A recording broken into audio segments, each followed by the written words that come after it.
Okay, so today on Doodlebud, I got a package here from Tom's studio. Opened up the box, and right away I went, all right, I gotta leave it at that. I gotta do a video of the unboxing. I knew right away this was gonna be some seriously nice packaging. So let's go through the, got some tea, some Dorset tea. Away you go. You know, they say get a kettle going right away. Get your favorite mug, make a cup of tea, and then start having some fun. So you can already tell the vibe we got going on with this stuff. Here's their information, tomstudio.co.uk. Also on Instagram as well. So I'll have a lot of information on that. Let's get more into this nice little decal there with the logo, some beautiful tissue paper. Oh boy. Look at this. I mean, this is nice. If you want to get a gift for someone, that is beautiful packaging. And then look at this. I don't even know what these things are. I'm going to have to go through this. These are place your dip wander on the underside of your nib. I don't know. I'm going to have to look what those little things are. I thought they were earrings for a second. We got some different nibs. So this is a calligraphy set. So we connected on Instagram. Thank you big time, Tom Studio, for this. This is cool. I bought some calligraphy gear for Christmas for myself, for my present, and I've been having a heck of a time getting things going. We've got a beautiful pencil here, so I guess you can draw your stuff out and then trace as well. Some proper ink. Let's see what we got. This nice little squeegee bottle. A bottle of inky goodness. So we'll find out what color that is. Looks kind of black. What do we got in the bottom here? Jet black, 30 mils. Shake well before use. Okay. Does it say what type of ink it is? Let's give acrylic ink for dip pens. Okay, so that's a big thing. I've been having a lot of trouble finding the right kind of ink, or if I do get the right kind of ink they mentioned, you write like half a line and then it's the surface tension breaks, or you just run out, it doesn't flow right. So I've been having lots of trouble. I think some of those doodads that he had, these might be something to do with holding ink. I know there was something they mentioned. I'll have to go back to my emails to see. Okay, we'll get that out of here. I gotta clean this up. The wife's gonna drive me. She's gonna murder me. But look at this beautiful packaging. This has to be the nib holder. Just look at that nice stuff. Okay, let's peel that off all gentle. Another story.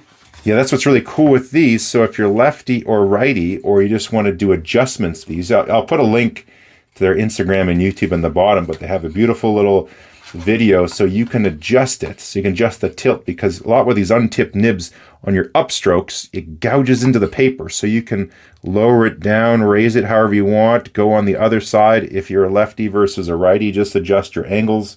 We got to read the Einstein quote. Creativity is contagious. Pass it on. Let's get into the nib holder. Again, beautiful packaging. I'm glad I didn't skip this step.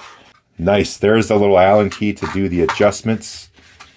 Wow, just beautiful stuff. Like, they really go the mile. It's going to be tough to read all this here on the camera, but and then along with it as well is a book with some proper paper. That's another thing I've been, I've tried Rhodia and stuff, but then with the different inks, and I've found different papers. I've been having a lot of challenges, even about a calligraphy book.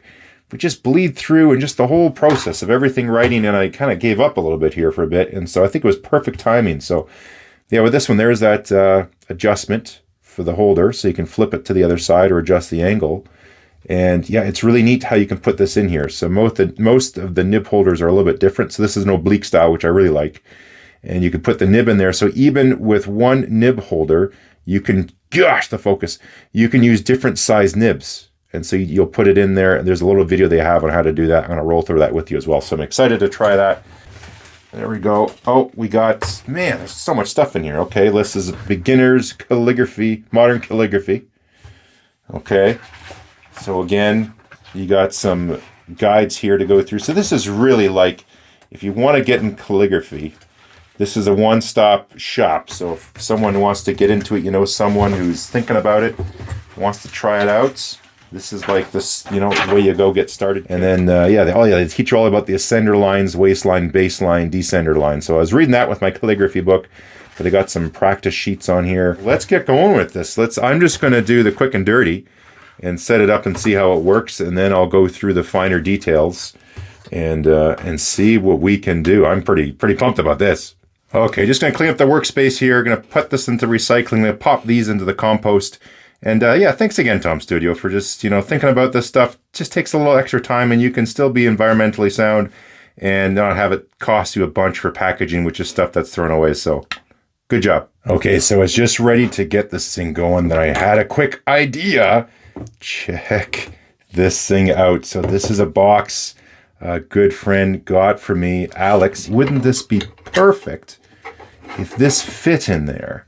And then I can hold a couple nibs. And now this is my little holder for the calligraphy sets. So this is quite neat, the holder system. So there are like different size nibs. This one I'm using first up is the Nico G. And they also included this one. This is the Gillet? I'm saying that terribly. Anyway, so this is an adjustable threaded part here. So you got a nut on here and then it's threaded and they machine this out to accept the nib. So what you do is essentially put it in there, get it kind of where you think you want it, snug it up a little bit.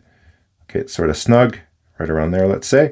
You slide it out, give it a touch more turn, slip it in, and now it should be nice and snug. If you need a little bit more, you can go back and forth or just give a little snug if you know what you're doing and not going to crush it.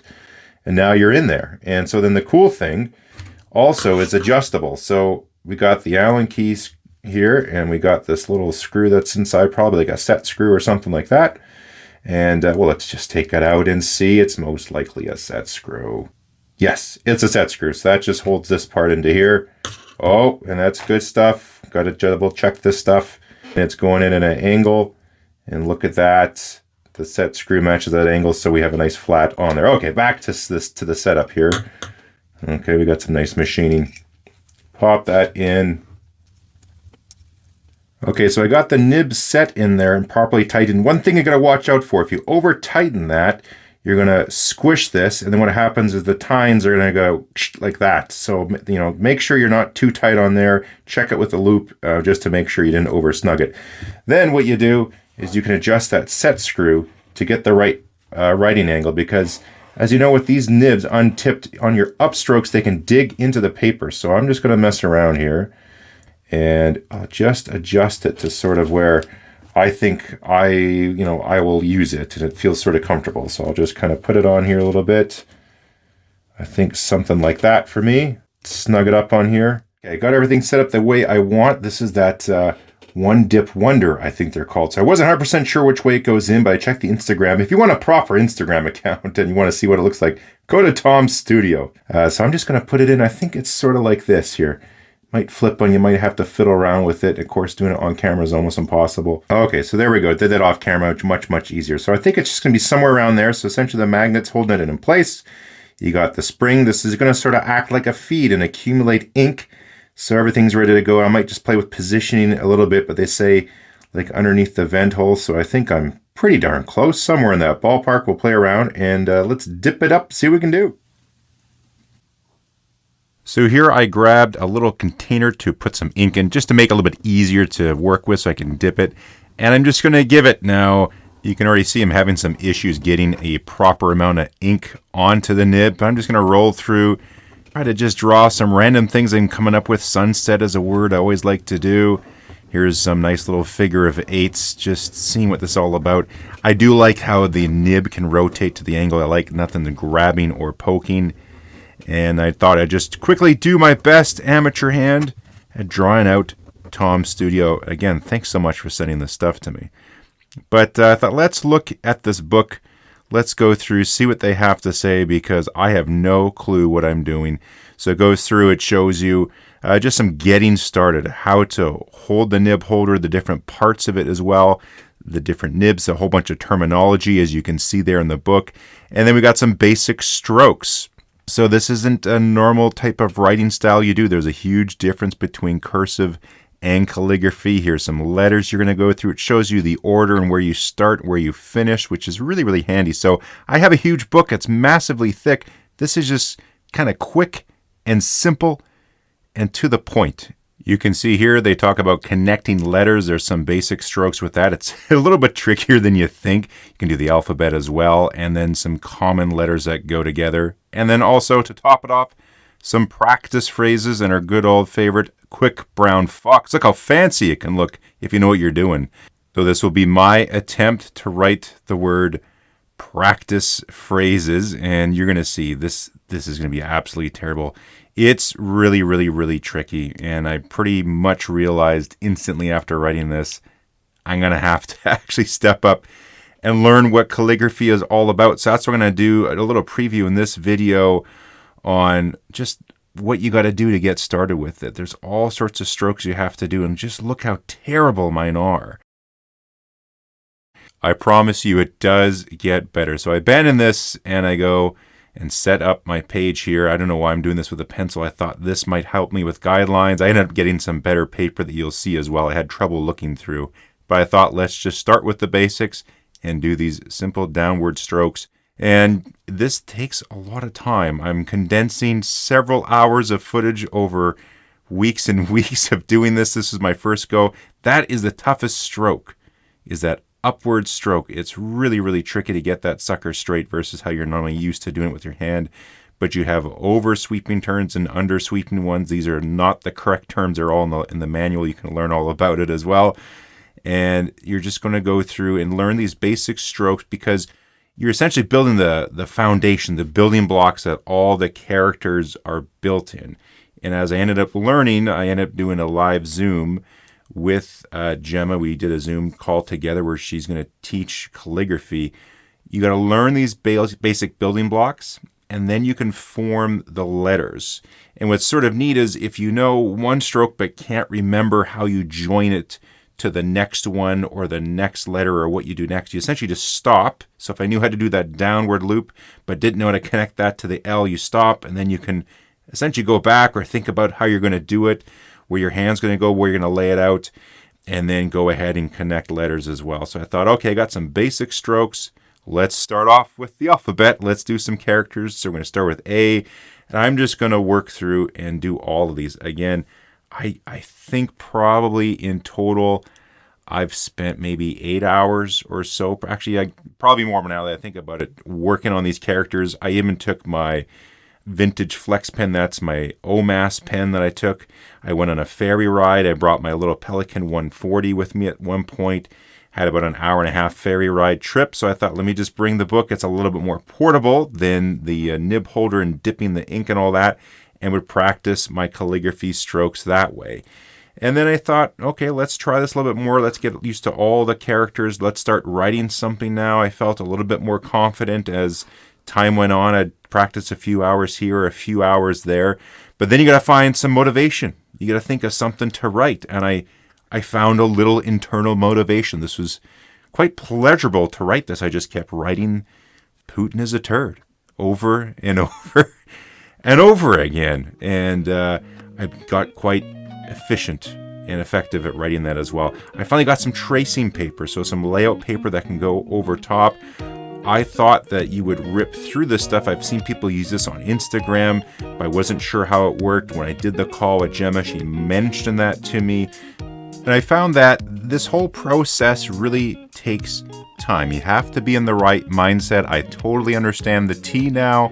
You just got to be relaxed. You got to kind of de-stress. This is, maybe for other people, they do gardening or you do some knitting or whatever. You see people do beautiful artwork or play an instrument. This sort of feels like that. You got to get in the right mindset. You get in the zone. You just take your time. You're not going to be working on anything else. And you just go through the motions over and over and over. And one benefit I found was it really helps me kind of use my flex pens and have some nicer caliber writing for the channel too.